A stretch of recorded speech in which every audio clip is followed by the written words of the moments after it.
Okay, hello. So let's get started with the breakdown. I'll break down each part, and I thought this time I would make sure to start with the melody every time. That's usually like the most. It's always the most important part, and from there it's easier to break down the rest once we have the melody set up. And that's also how sometimes it's much easier to orchestrate. Just have a solid sounding melody, and then figure out the rest of the other parts later. Unless, let's say, we have like an harp or a piano, like to have a skeleton, how to say, the skeleton of the chords and the melody underneath, then I will probably start with that. So let's just get into it. Okay, so let's start with the first part here, like everything, but not the percussion. And we'll start here. Let's just hear it, this part fully.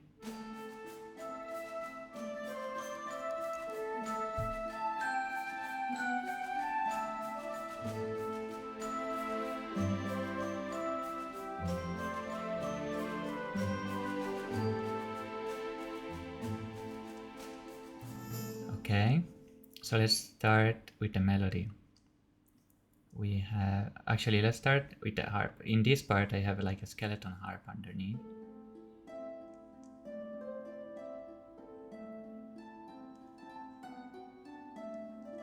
This is probably what I first played when I found the idea, and I just left it underneath while orchestrating everything else, and it fit well underneath, so I just left it there.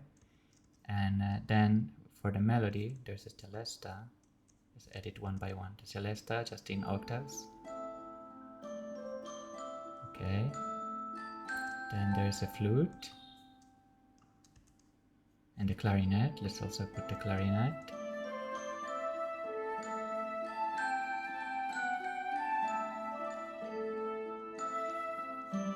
And that's it for the melody, for this part. And as for the rest, I only reinforced the bass note of the harp with the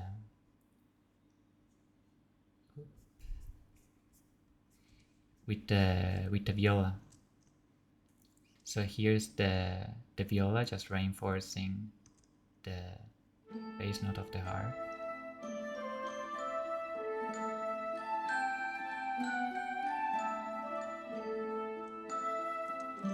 And in this second part of the melody, we have the cello, just an octave down, also reinforcing the bass note of the harp, but an octave down, same note as the viola. And we also have the string longs coming in, just like this, there.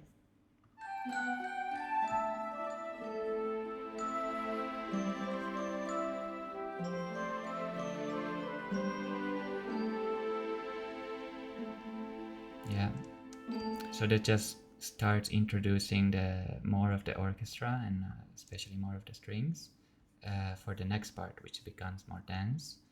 And if you see the string chords, they are just overlapping exactly with the same notes that the harp is arpeggiating, right?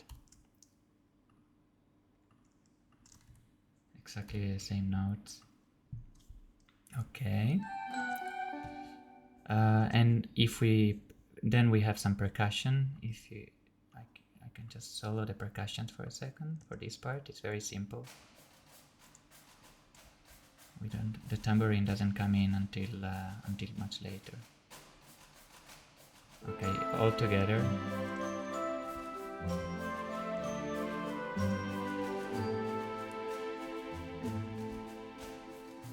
Okay, let's get into the next part. So it's basically the same as this part here. The only new elements are this green line here. It's the violins one, start doubling the melody also, together with the flute, the clarinet, the celesta in octaves, and the harp in the background. And then we have a choir. And another addition is the basses. The basses are also now doing the bass note together with the cellos for a heavier bass tone. So if you but I want to focus just a second on the choir. So the choir, the top note of the choir is doubling the melody, but the bottom notes of the choir are almost doing like a second melody underneath. They are hitting mostly they are hitting the chord tones, but they are adding in different sounding melody with the same rhythm. So if we hear that, it sounds like this.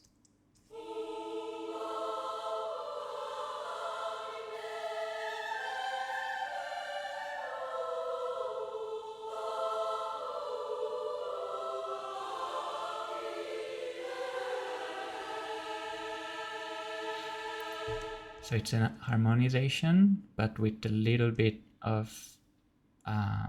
like a flourish here and some notes that hint like a slightly different hitting melody, but still within the chord tones. So if we listen to this part all together, it sounds like this.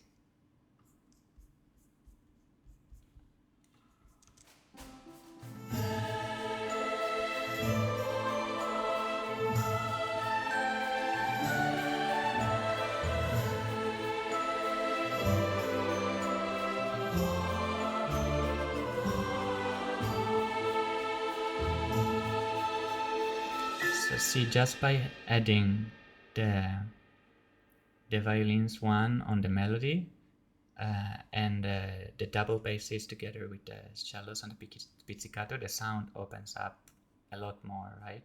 And we started filling it up here with the strings, the long strings coming in, doubling the chords that the harp is arpeggiating, and then those keep going.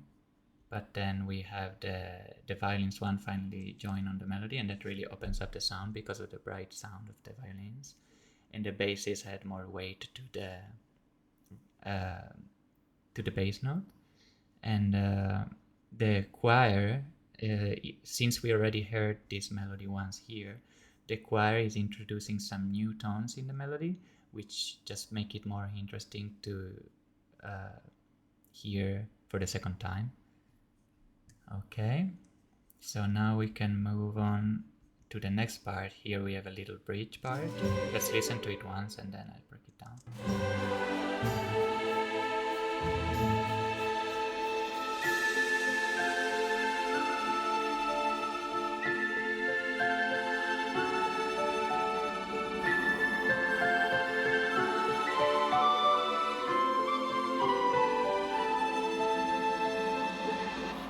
Okay, so before I break it down, one thing I will say about the composition of the bridge part is it's good to always try to keep some rhythmic element or something from the main melody or from the part before into the different part, because you want to refresh the ear, but you also want it to still sound like it's the same piece. So for example, you can hear this bass figure here and here. That's how the bridge part starts, but in the melody, right? And also this part here is reminiscent of this part in the main melody, of these flourishes here, like this.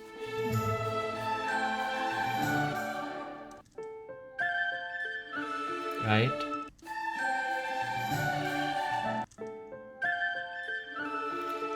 But it's just on slightly different chords, and with in the end it's a different melody, but it has some of the same elements of the main melody, and that's how you refresh the ear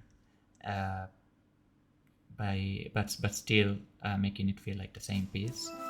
So if we break it down, I'll start with, let's just start, we have some piano arpeggios, so before I get to the melody I will just play the piano.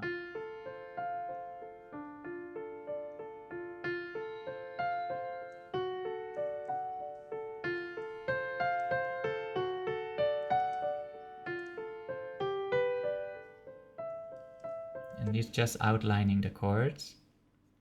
So now let's start with the melody and fill in what we have here.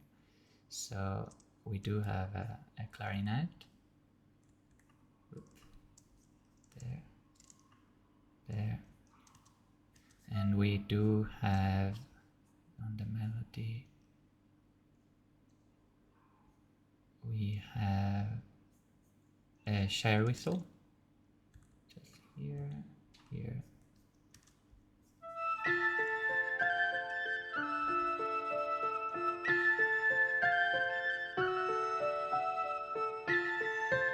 And I think the celeste is also doing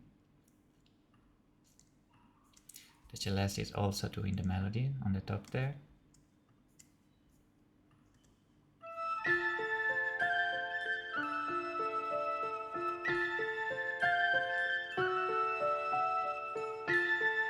Okay, and I'm not sure. Okay, so then the choir is actually on the chords. Okay, so here our sorry about the delay, it's just there.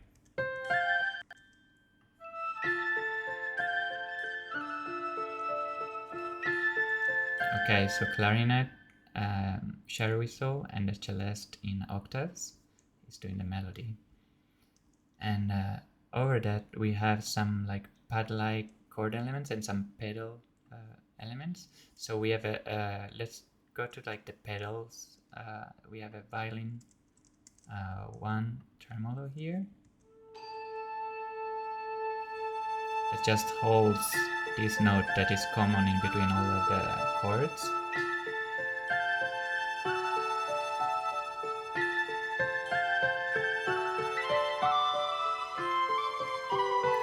And I chose a tremolo because being such a static pedal, the tremolo just gives a little bit more movement to this part without moving the note. And okay, then let's get. I have another pedal, which is this choir marcatos here. Which are these choir marcatos here? There.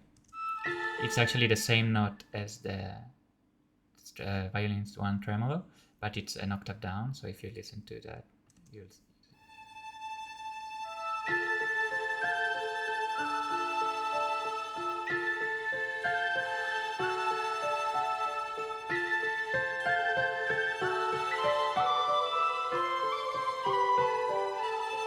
So same note as the violin's one tremolos, but they have they repeat, right? It's not a continuous note. They do a little bit of rhythm.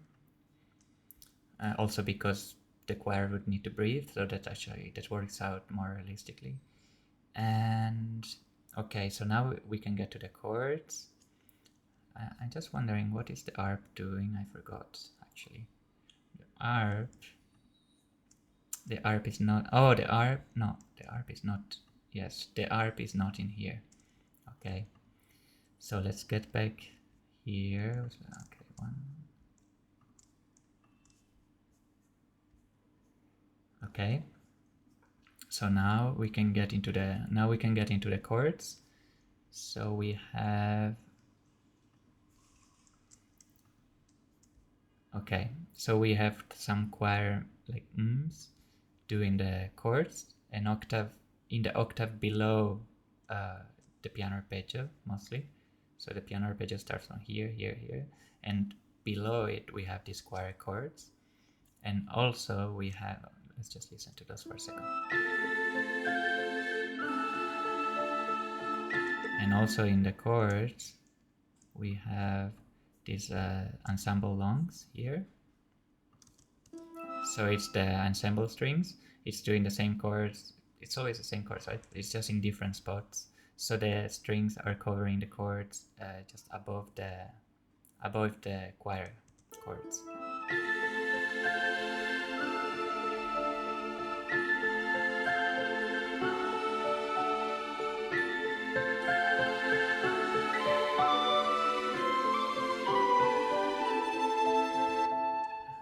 Yeah, and beneath all these chords is the piano arpeggio that we heard before. And let's see if I missed anything. Yes, in the final part of the melody, in the final part, the three flutes join in.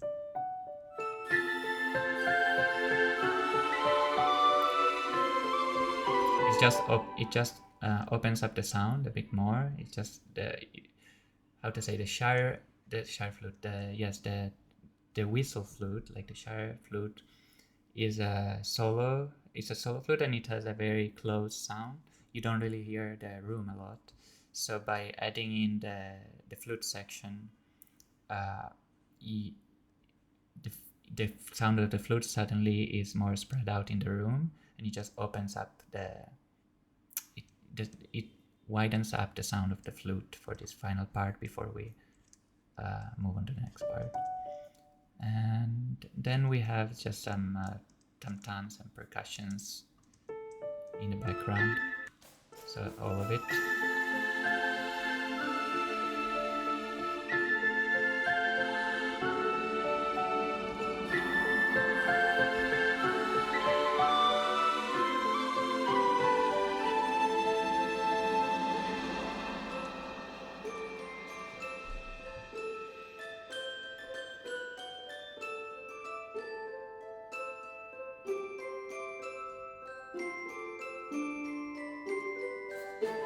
Okay, so this part here is quite straightforward, right? It's the celesta in octaves and the harp doing the melody here, and the arpeggiated chords, and the viola just like in the beginning. So it's very similar to the skeleton part of the beginning.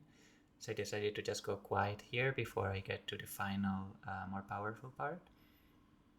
To be honest, I was a bit lazy, but it worked out. And then, so here we are to the final part. Let's break it down. How to the final parts, the bigger parts are always more difficult to break down. We could start just by listening to the percussion ones, because in the rhythmic parts like this, it's also an important part of the momentum. So let's just listen to it once, just so that we have an idea of what it is.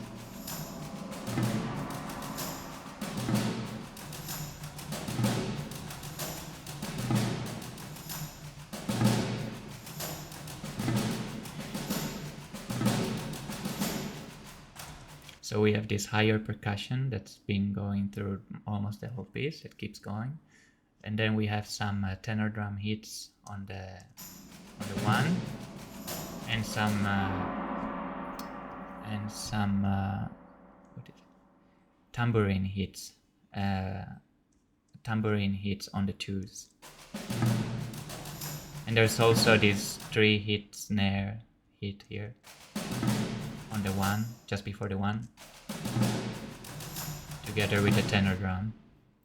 And that's all we have, because I didn't put any bass drum, because we have some strong marcatos in the bass, which I like to hear resonating, so no bass drum for this part. So now let's get to the actual tonal instruments. There we go. So these are all of them, so it looks like a big mess, so let's break it down. Let's start with the melody. Okay, so now let's I will add in all the parts that make up the melody one by one, just so you can see how the full melody sound is created. So let's start. Okay, we have a piccolo on the top here, so the piccolo, and that's also there. Okay, just on the very top, and I'm sure the Shire whistle, which is just another thin solo flute, is also on this. On this, yes. There we go.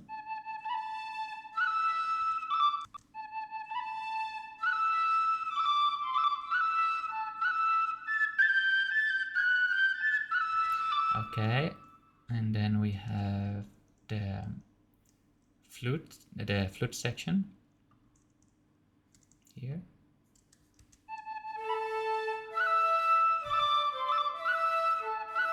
Okay, and we have the clarinet here.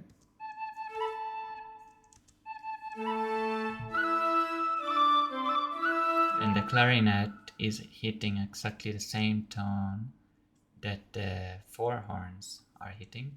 So the four horns are right there underneath the clarinet.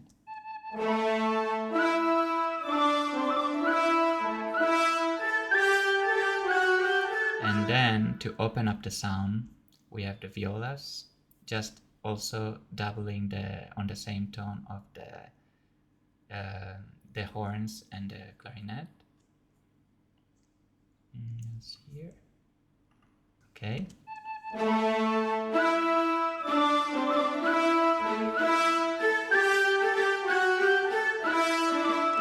You can hear the sound is starting to opening up, right? But to fully open it up, then I use the violins twos, marcatos also, just an octave up on this octave of the melody, just an octave above the violas.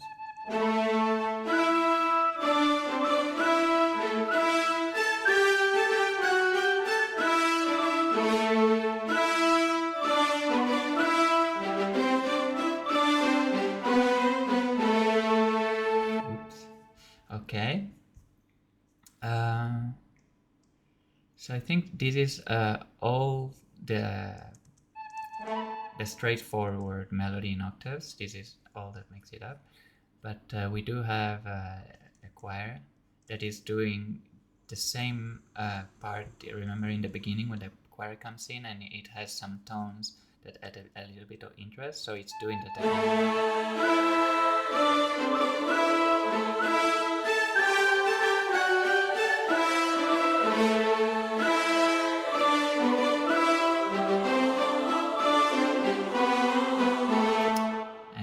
The celeste, yes, the celeste, just as in the whole piece, is doing in the very high octave here. It's in octaves, just doubling the melody.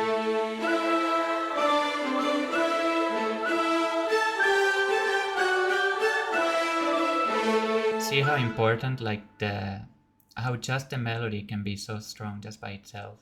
That's why it's often good if once you know the melody and once you know what the part, how strong you want the part to be, it's always easier if you just start with the melody and you give it the feeling you want. Then it won't take a lot of things to feel. It won't take a long time to fill up the rest, right? The melody you will already have most of the vibe. Then you just need to some bass notes and some filling up the chords a little bit, but depending on the style of the part, it often doesn't take long, you know. So it's good to start with the melody a lot of times.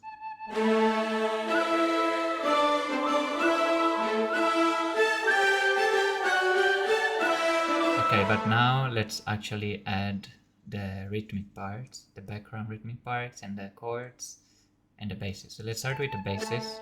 So as usual, we have cellos and basses in octaves just down here, and as usual I'm using the marcato patch because I can use it to add some rhythmic stabs in there. So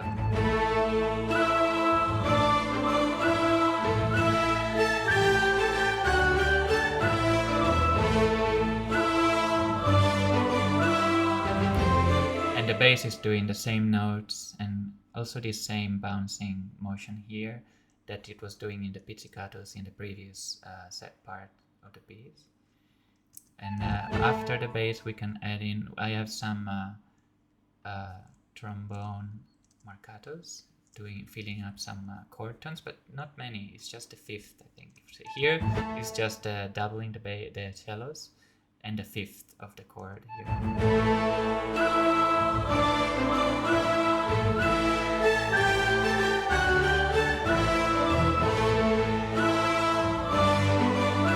So here I skipped the fifth and I went up to the octave also. Not sure why. Let me see.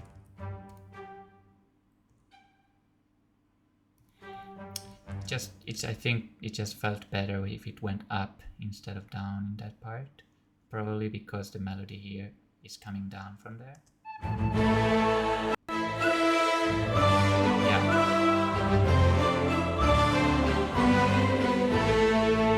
Okay. So if you see, I'm skipping the third in the trombones because we're pretty low, and I already have the third sometimes in the melody and in the other chords. So what else is doing the chords? Not much here actually. So the only other things that are doing the chords are some rhythmic parts. So what I have is this violin one. Whoop, here.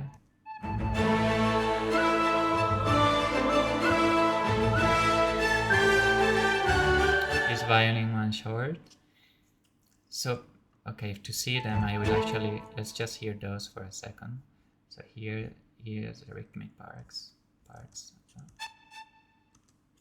This and this. So we have the violins 1s and 2s in octaves doing this rhythmic motion.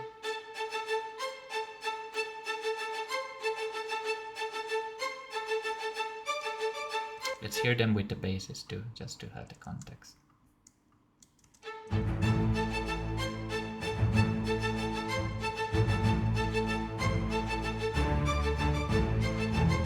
And they are hitting the chord tones when they move around.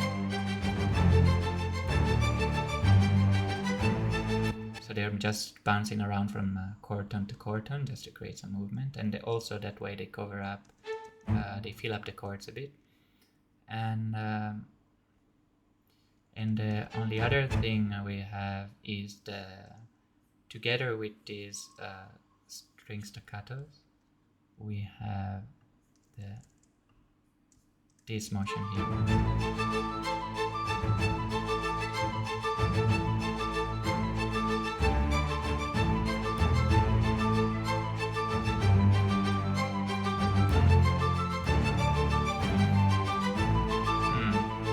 Some notes could be better here actually, but the main thing about this is that the hits on the accent, this phrase that's moving up like from in a scale motion, it's hitting tones that are not in the chord, but during the accents it's always on a chord tone. So you just make sure that on the accent, whatever this moving pattern is hitting a chord tone, and then you move it around till it has a movement that you find that fits, and it just works well in filling up the sound and adding more interest and movement in the background. So I think we went through everything. So if we put it all together, the only thing I didn't talk about is the timpanis. So if you see, the timpanis are just they're hitting together on the accents, on the main parts of the bass. So if we listen to it all together, it sounds like this. It sounds like this. Okay.